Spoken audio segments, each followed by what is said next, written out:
కావాలని రిటైర్మెంట్ కు దగ్గరగా ఉన్న అధికారులను సిట్లో పెట్టి రిటైర్మెంట్ కు దగ్గరగా ఉన్న అధికారులను ఉపయోగించి ఇవాళ మా మీద రకరకాల ప్రయత్నాలు చేస్తున్నారు. నేను మాత్రం ఒక్కటే చెప్పదలుచుకున్న అధికారులకు, మీరు అన్యాయంగా వ్యవహరిస్తే, అక్రమంగా వ్యవహరిస్తే, మీరు ఉద్దేశపూర్వకంగా మమ్మల్ని ఇబ్బంది పెట్టాలని ప్రయత్నం చేస్తే, మీరు రిటైర్ అయిన తర్వాత కూడా ఏ పొక్కలో దాక్కున్నా, సప్త సముద్రాల బయట ఉన్నా మిమ్మల్ని పట్టుకొచ్చి విచారిస్తాము. ఎవరిని వదిలిపెట్టే ప్రశ్నే లేదు. చట్టాన్ని అతిక్రమించినా, న్యాయబద్ధంగా వ్యవహరించకపోయినా, ఉద్దేశపూర్వకంగా తప్పుడు ప్రచారం చేసినా, తప్పుడు లీకులు ఇచ్చిన పోలీస్ అధికారులను వదిలిపెట్టే ప్రశ్నే లేదు. అంతకంతకు అనుభవిస్తారు. జాగ్రత్త, ఆలోచించుకోండి.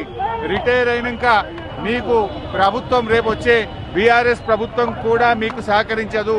మీ సొంత డబ్బులతో సొంత లాయర్లను పెట్టుకొని మీరు కేసులు వాదించుకోవాల్సి వస్తుంది.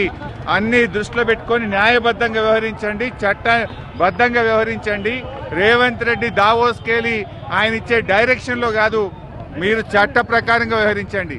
దావోస్ నుంచో, సిపి నుంచో, ఇంకొకరి నుంచో తప్పుడు సూచనలు, వాళ్ళిచ్చే ఆదేశాలను మీరు పాటించి చట్టాన్ని అతిక్రమిస్తే మాత్రం దానికి మీరే బాధ్యత వహించాల్సి వస్తుందని